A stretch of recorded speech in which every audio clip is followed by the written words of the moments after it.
Perkenalkan, nama saya Elvina dari kelas 1C, Prodi Administrasi Bisnis. Saya akan mereview buku yang berjudul Introduction to Sociology. Pengantar sosiologi.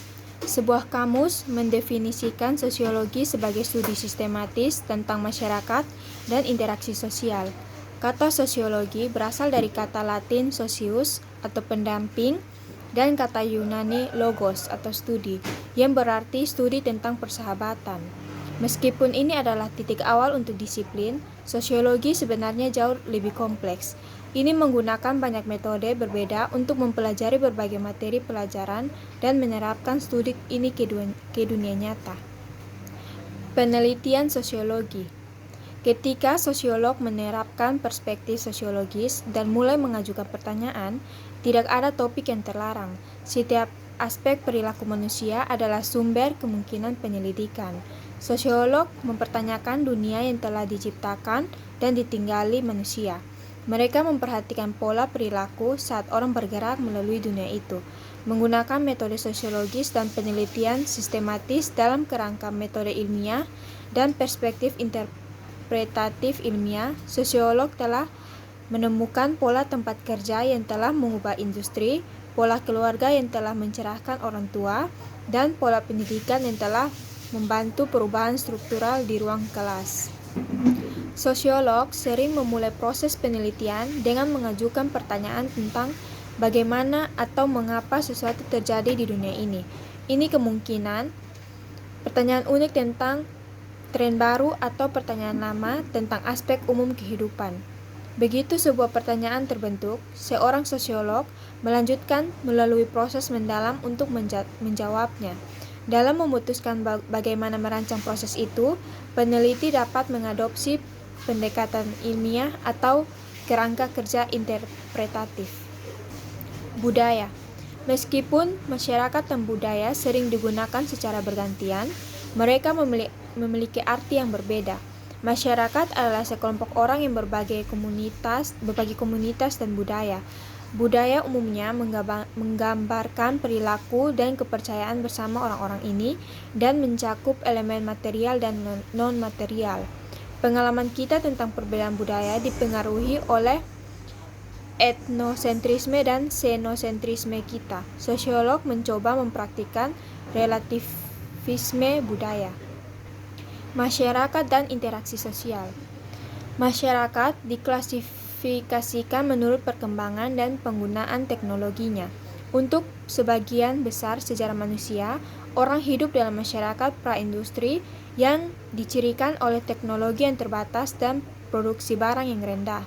Setelah revolusi industri, banyak masyarakat mendasarkan ekonomi mereka pada tenaga kerja mekanis yang mengarah pada keuntungan yang lebih besar dan kecenderungan menuju mobilitas sosial yang lebih besar.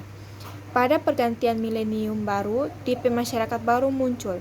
Masyarakat pasca industri atau informasi ini dibangun di atas teknologi digital dan barang-barang non-material. Sosialisasi. Sosialisasi adalah proses seumur hidup yang berulang saat kita memasuki fase kehidupan baru seperti dewasa atau usia lanjut. Resosialisasi adalah proses yang menghilangkan sosialisasi yang telah kita kembangkan dari waktu ke waktu dan menggantinya dengan aturan dan peran yang baru dipelajari. Karena melibatkan menghilangkan kebiasaan lama yang telah dibangun, resosialisasi bisa menjadi proses yang menegangkan dan sulit. Kelompok dan organisasi. Kelompok sebagian besar menentukan bagaimana kita berpikir tentang diri kita sendiri. Ada dua jenis utama kelompok, yaitu primer dan sekunder. Seperti namanya, kelompok utama adalah kelompok yang kompleks dan berjangka panjang. Orang menggunakan kelompok sebagai standar perbandingan untuk mendefinisikan diri mereka sendiri, baik siapa mereka dan siapa mereka. Terkadang, kelompok dapat digunakan untuk mengecualikan orang atau sebagai alat yang memperkuat prasangka. Penyimpangan, kejahatan, dan kontrol sosial. Penyimpangan adalah pelanggaran norma. Apakah sesuatu itu menyimpang atau tidak tergantung pada definisi kontekstual, situasi, dan respon orang terhadap perilaku tersebut. Masyarakat berusaha membatasi penyimpangan melalui penggunaan sanksi yang membantu memelihara sistem kontrol sosial. Kejahatan ditetapkan oleh kode hukum dan ditegakkan oleh sistem peradilan pidana. Di Amerika Serikat ada 3 cabang sistem peradilan, yaitu polisi, pengadilan, dan lembaga pemasyarakatan. Meskipun tingkat kejahatan meningkat di sebagian besar abad ke-20, mereka sekarang menurun. Media dan teknologi. Media dan teknologi telah terjalin sejak awal komunikasi manusia. Mesin cetak, telegraf, dan internet adalah contoh persimpangan mereka. Media massa telah memungkinkan lebih banyak pengalaman sosial bersama, tetapi media baru sekarang menciptakan jumlah waktu tayang yang tampaknya tak ada habisnya untuk setiap suara yang ingin didengar. Periklanan juga telah berubah dengan teknologi. Media baru memungkinkan konsumen untuk melewati tempat periklanan tradisional, menyebabkan perusahaan menjadi lebih inovatif dan mengganggu kita ketika mereka mencoba untuk mendapatkan perhatian kita. Stratifikasi sosial di Amerika Serikat. Sistem stratifikasi baik tertutup, yang berarti mereka memungkinkan sedikit perubahan dalam posisi sosial, atau terbuka, yang berarti mereka memungkinkan gerakan dan interaksi antara lapisan.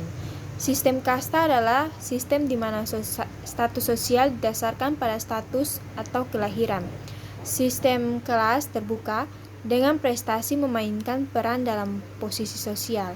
Orang-orang jatuh ke dalam kelas berdasarkan faktor-faktor seperti kekayaan, pendapatan, pendidikan, dan pekerjaan. Sebuah meritokrasi adalah sistem stratifikasi sosial yang menganugerahkan kedudukan berdasarkan nilai pribadi, usaha yang bermanfaat. Ketimpangan global. Ketika melihat orang miskin di dunia, pertama-tama kita harus mendefinisikan perbedaan antara kemiskinan relatif, kemiskinan absolut, dan kemiskinan subjektif. Sementara mereka yang relatif miskin mungkin tidak memiliki cukup untuk hidup dengan standar hidup negara mereka. Mereka yang berada dalam kemiskinan absolut tidak memiliki atau hampir tidak memiliki kebutuhan dasar seperti makanan. Kemiskinan subjektif lebih berkaitan dengan persepsi seseorang tentang situasinya. Amerika Utara dan Eropa adalah rumah bagi lebih sedikit orang miskin di dunia daripada Afrika, yang memiliki sebagian besar negara miskin, atau Asia yang memiliki sebagian besar orang yang hidup dalam kemiskinan. Kemiskinan memiliki banyak konsekuensi negatif, dari peningkatan tingkat kejahatan hingga dampak yang merugikan pada kesehatan fisik dan mental. Ras dan etnis. Pandangan fungsionalis tentang ras mempelajari peran yang dimainkan kelompok dominan dan subordinat untuk menciptakan struktur sosial yang stabil. Para ahli teori konflik meneliti disparitas kekuasaan dan perjuangan antara berbagai kelompok ras dan etnis. Interaksionis melihat ras dan etnis sebagai sumber penting identitas individu dan simbolisme sosial. Konsep budaya prasangka mengakui bahwa semua orang tunduk pada stereotip yang mendarah daging dalam budaya mereka. Gender, jenis kelamin, dan seksualitas. Istilah seks dan gender mengacu pada 2 pengidentifikasi yang berbeda. Jenis kelamin menunjukkan karakteristik biologis yang membedakan laki-laki dan perempuan, sedangkan gender menunjukkan karakteristik sosial dan budaya maskulin dan perilaku feminim. Seks dan gender tidak selalu sinkron. Individu yang sangat mengidentifikasi dengan lawan jenis dianggap transgender. Anak-anak menjadi sadar akan peran gender di tahun-tahun awal mereka, dan mereka memahami dan melakukan peran ini melalui sosialisasi yang terjadi melalui 4 agen utama, yaitu keluarga, pendidikan, kelompok sebaya, dan media massa. Sosialisasi ke dalam peran gender yang ditentukan secara sempit menghasilkan stratifikasi laki-laki dan perempuan. Setiap perspektif sosiologi menawarkan pandangan yang berharga untuk memahami bagaimana dan mengapa ketidaksetaraan gender terjadi di masyarakat kita. Penuaan dan lansia. Usia tua mempengaruhi setiap aspek kehidupan manusia, yaitu biologis, sosial, dan psikologis. Meskipun teknologi medis telah memperpanjang usia harapan hidup, itu tidak dapat menghapus penuaan dan kematian. Setiap budaya membentuk cara masyarakat kita memandang usia tua dan kematian. Tetapi, sikap ini berubah dan berkembang seiring waktu. 3 perspektif sosiologis utama menginformasikan teori penuaan. Teori dalam perspektif fungsionalis berfokus pada peran orang tua dalam kaitannya dengan fungsi masyarakat secara keseluruhan. Teori dalam perspektif konflik berkonsentrasi pada bagaimana para tetua sebagai sebuah kelompok bertentangan dengan kelompok lain dalam masyarakat.